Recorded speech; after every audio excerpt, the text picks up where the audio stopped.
nothing changes if nothing changes. Okay. I like it. Think about your business though. Think about your business for 2 seconds. Like this, nothing changes. Listen, the market is changing. Our ability to go ahead and knock down deals and drag them back to our cave is changing.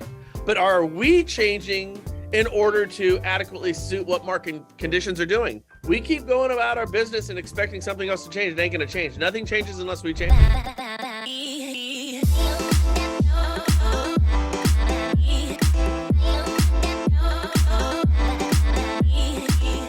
The management and transparency is what's very important.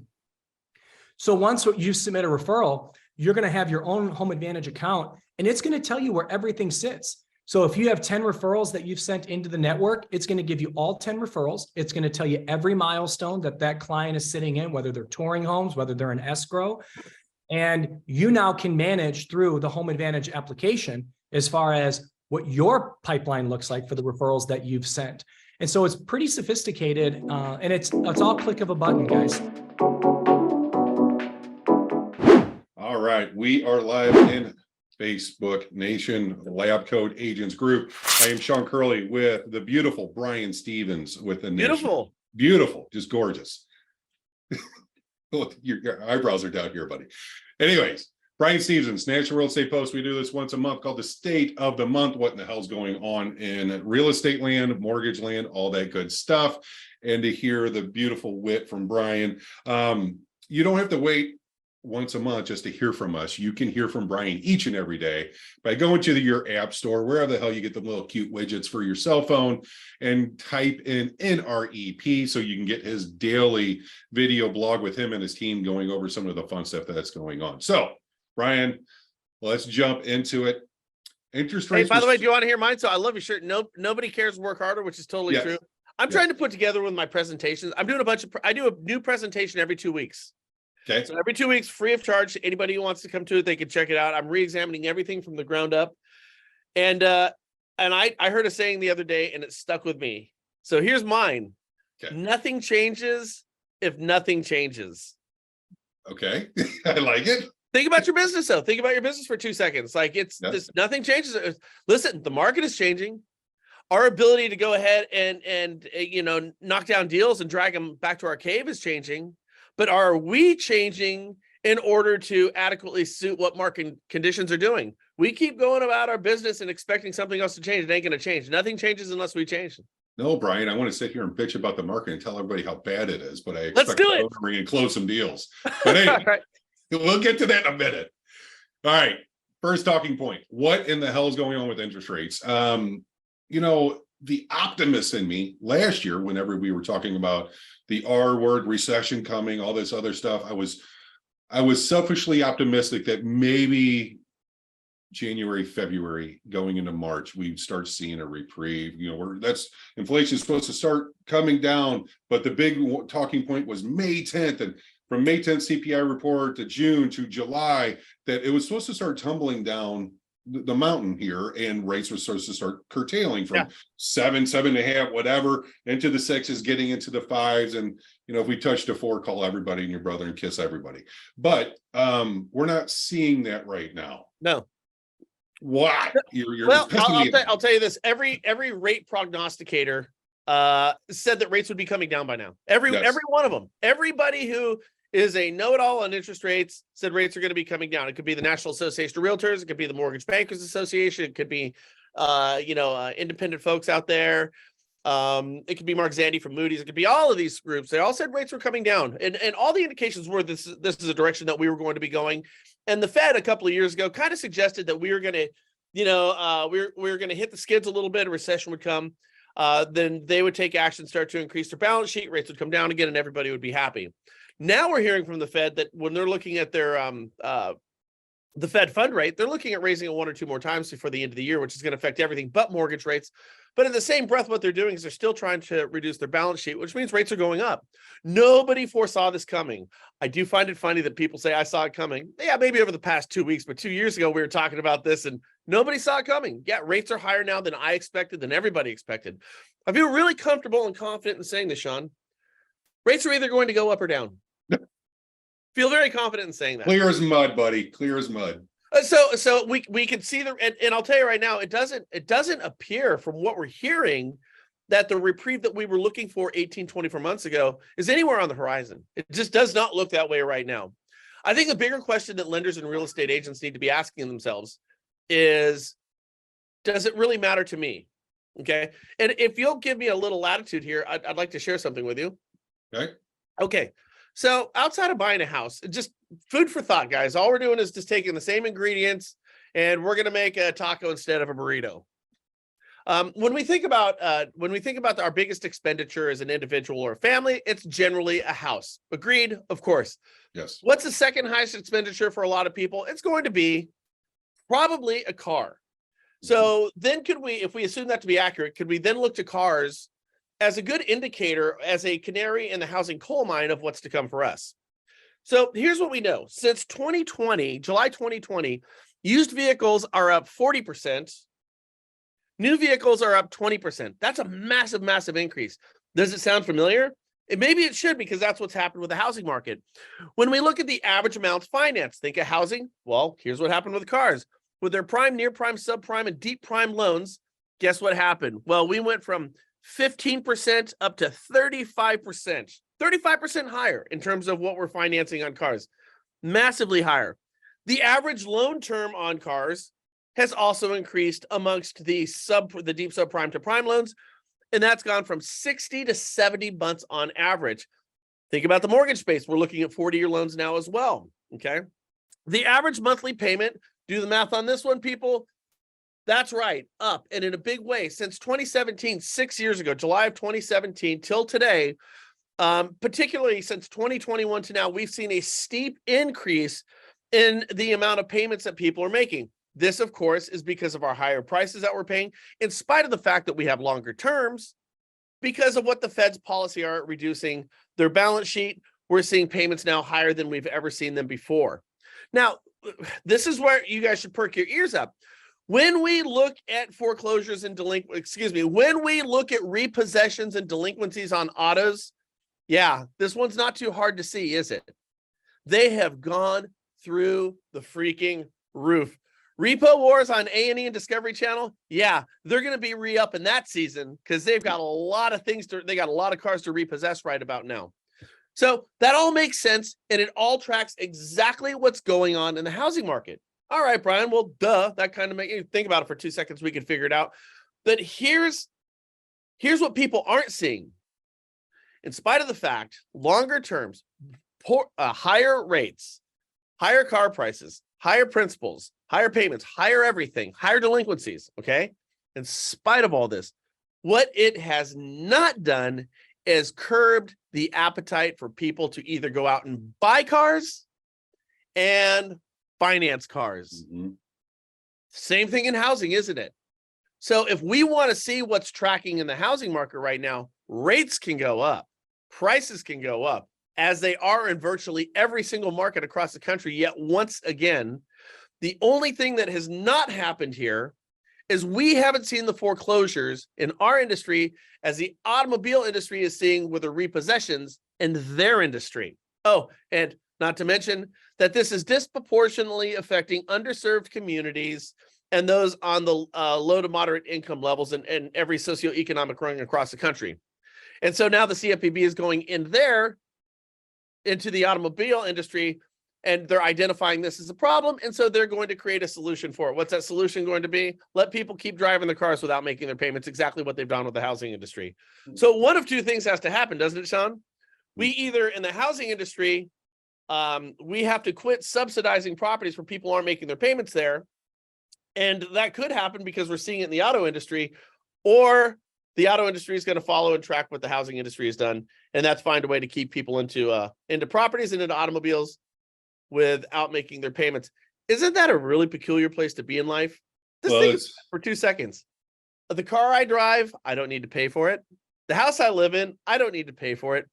And the student loans that I got in order to get the house and get the car, let's just forgive those too. Yeah. That's a whole different rant that I can go down that we don't have enough time for. I think it's ridiculous. you take out the responsibility, needed to pay it out. But then others will have their own soapbox on why they should have everything for free, which I don't believe in. But anyway, let's talk about something that is going up as well, especially in the state of California, Florida, and other places, or just going away. And that's insurance. Insurance carriers are bouncing from California and other states due to costs. And, basically saying, hey, I'm taking my ball, I'm going home, because it's costing us way too much money to insure your guys' houses, which results in a state-funded insurance program that sucks, to say the least. So, I mean, you live in California. What is your insurance done? Oh God, my wife looks at all that stuff, but it's horrible. I mean, it's very prohibitive. But the bigger thing than being expensive is it is unsustainable. That's what everybody needs to understand. It's not only that it's expensive, but what we are doing with our policies is making it unsustainable. Now, this is not unique to California. This is happening on the East Coast when it comes to the flood, the freezes, the hurricane, and the hurricanes that they have out there. That's happening in the Southeast. And it's even happening in certain areas of the Midwest right now. But, where there's shores, the sand states, it's disproportionately affecting us. Now, the excuse we're giving is because of the fires out here. And yeah, that's a big thing of it. But it's a fact that we are underinsured. Now, this is something that every real estate agent needs to look at with their clients right now. Particularly when we think of how much our property values have gone up over the past, 5, 7, 8, 10 years. And look at what the replacement cost for a house is today. Speaking of fires, look at what's taking place all across Canada. We get all of our framing wood in Canada. The price of timber is going to go back through the roof. What is the replacement cost on a house? What is the replacement cost on a car? As I just told you, the cost of cars has gone through the roof as well. A lot of people who bought their houses 5 years ago are wildly underinsured right now. Mm-hmm. So an astute loan officer, a real estate agent, would go to their clients right now and say, hey, and work with your insurance folks out there, your insurance providers, and say, we need to look at bundling, because that's one way to keep your costs down. It truly is one of the most effective tools, and you're going to get more from your insurance agent if you start to look at some of the bundling opportunities and get to it while you can go in and lock a rate that's going to be lower today than it's going to be tomorrow. Insurance is a major epidemic out here in California, and it will ripple effect across the country. We only have a couple providers. I did an interview with an insurance agent out here a couple of days ago, and he's getting out of writing hazard insurance policies for new homes. Wow. Or pre-existing homes, out of it completely. He says he will do it for existing clients, and that's it. They're done. Here's the other thing he said. Out here in California, and I can only assume it's either in your state or coming to a state near you, that you have to have these policies you have to have the policy prepaid before they'll write anything for you. And then oftentimes it takes upwards of 2 to 3 weeks in order for that policy to hit. So gone are the days of going out there and getting your hazard insurance, your replacement insurance, providing that, drawing your docs and getting a loan funded. If you find a house, you might even want to go out there and check to see if that house is even insurable by today's standards.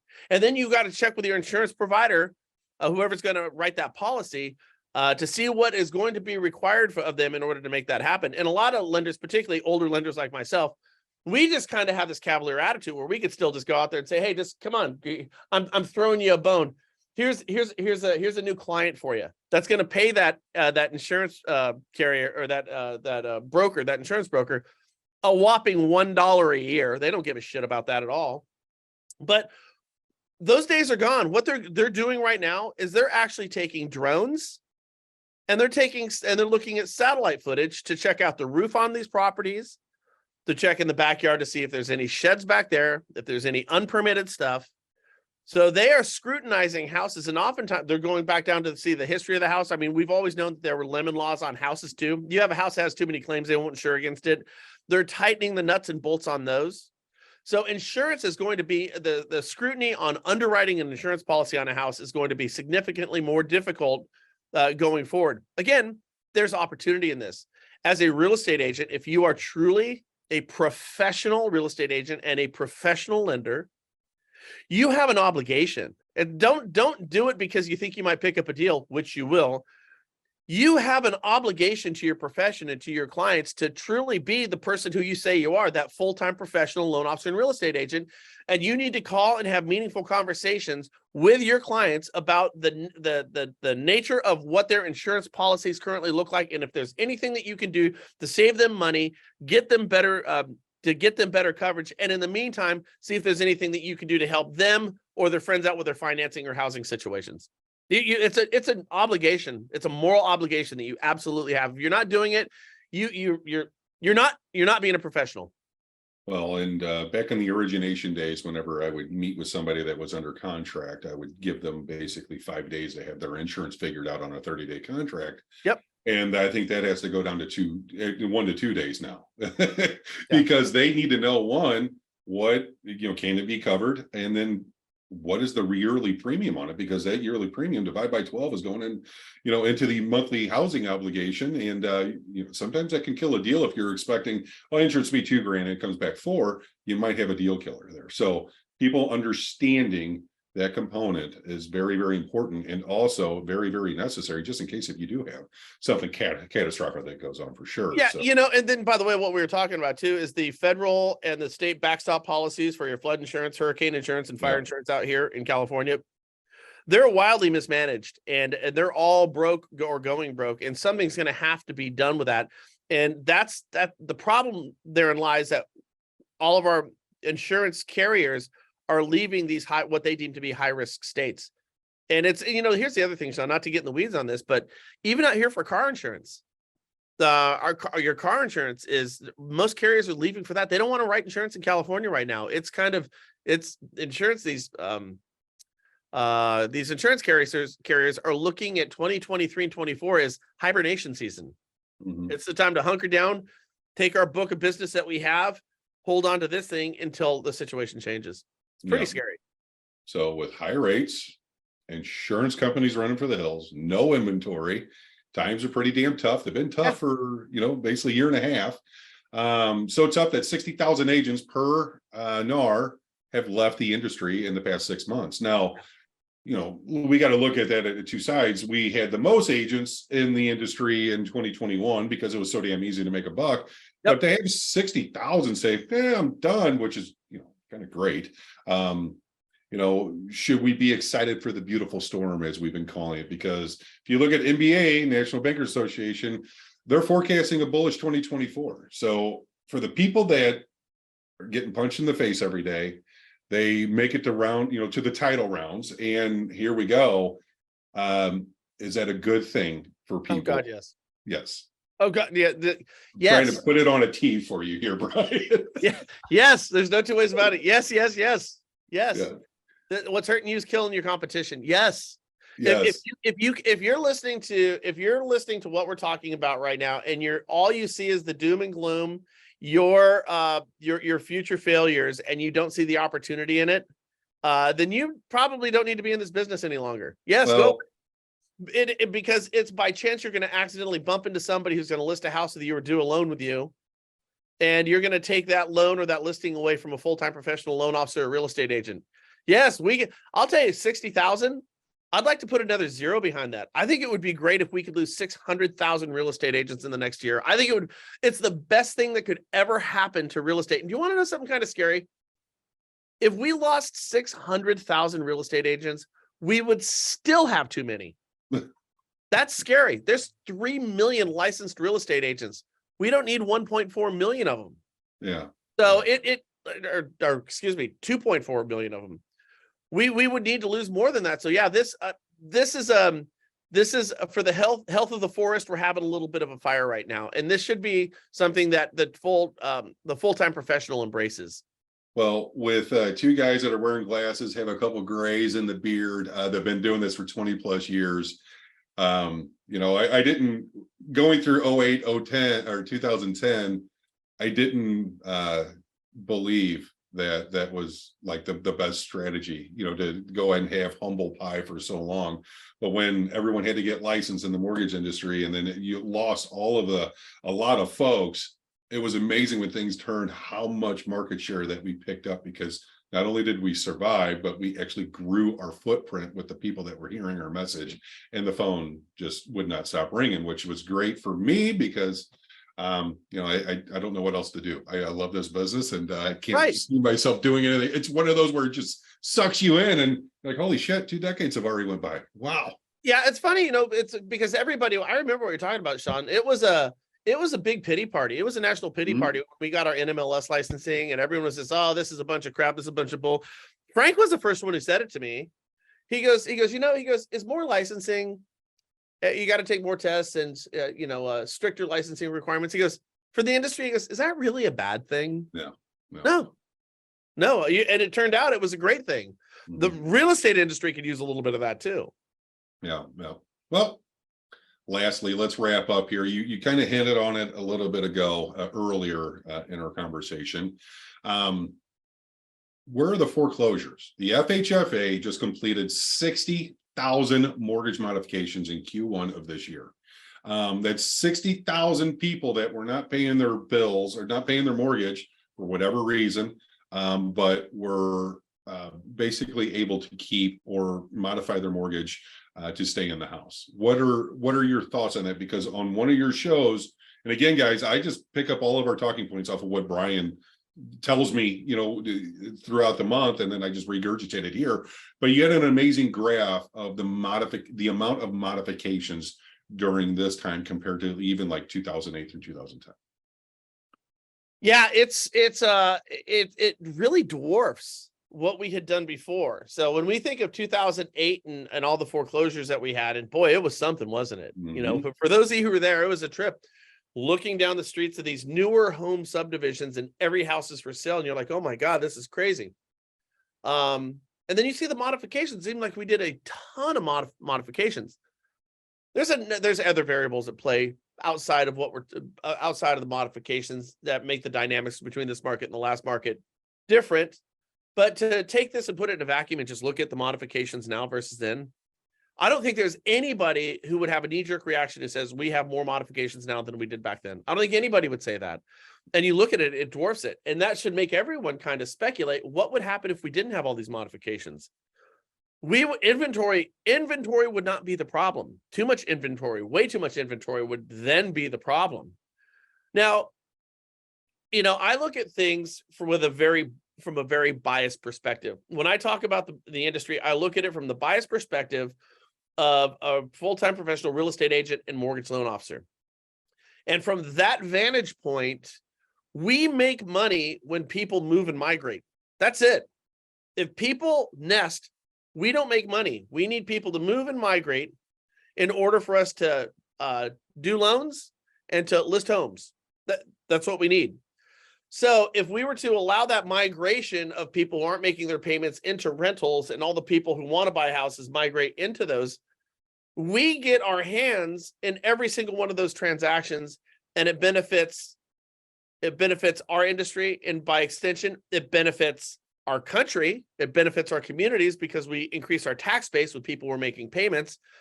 And if we look at real estate, and I've said this before, which is 20 to 25% of the United States GDP, when people buy and sell houses, we're pollinating flowers, aren't we? It's a thing of beauty because so many other industries benefit from properties being purchased and properties being sold. All that money creates activity in our communities. We're 20 to 25% of the US's GDP.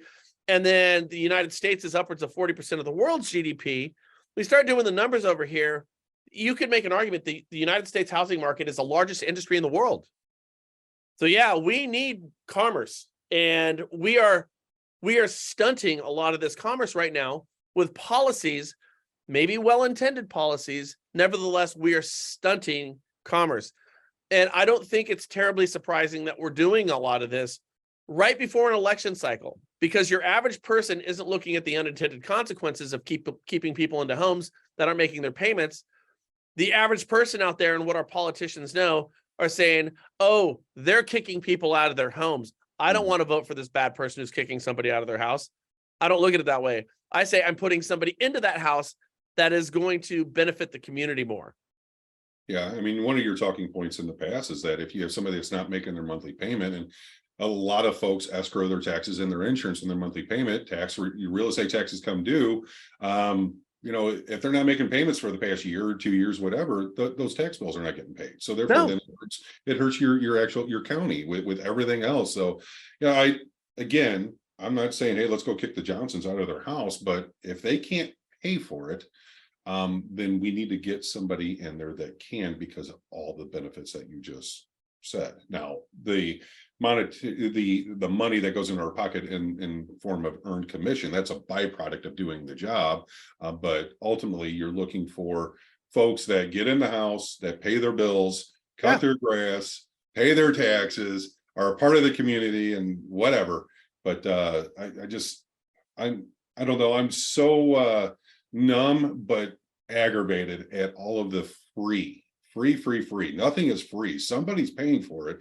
And it's crippling to say the least when it comes to our industry. Because builders are not going to go back to 2008 whenever they were putting up so many homes so fast, whatever, and they can't keep up. But we could use a shot in the arm with some foreclosure houses for sure. Totally.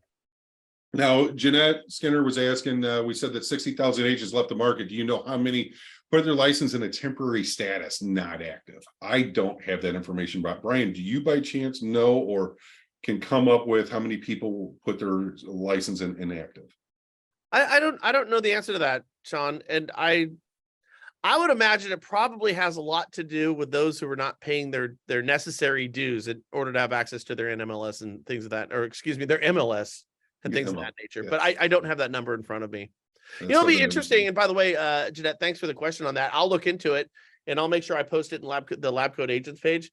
But what's going to be really interesting to see is what takes place over the next 6 or 12 months, because it's kind of like any of these curves. It's like we all have a certain tolerance, and then we kind of hit that tipping point and it goes like this. I always use the example of, for lenders and realtors, I'm like, all I need to do is hold my breath underwater longer than you. If that's the contest, who can hold the breath underwater the longest wins the commission. Well, I know what my job is, and that's my pain tolerance. How long can I do it? Well, for the first, 30, 45 seconds, we go like this. 45 seconds to a minute and 20 seconds in, it starts to go like this. Then by 2 minutes, it goes through the roof.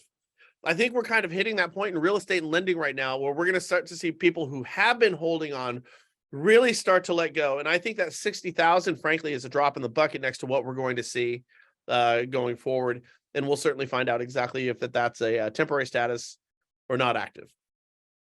Well, we would appreciate if you found anything out and post it in LabCoat. So with that, man, I am done, and we will see you guys next month. All right. And like I said, check me out on the National Real Estate Post, nationalrealestatepost.com, and jump into some of my presentations that I do every Thursday. And you can have my presentations free of charge. It's my gift to you, to white label, to add, to subtract, do whatever you want to do, but it's all in the spirit of marketing. With that said, thank you so much, Shawn. We'll see you. Bye-bye.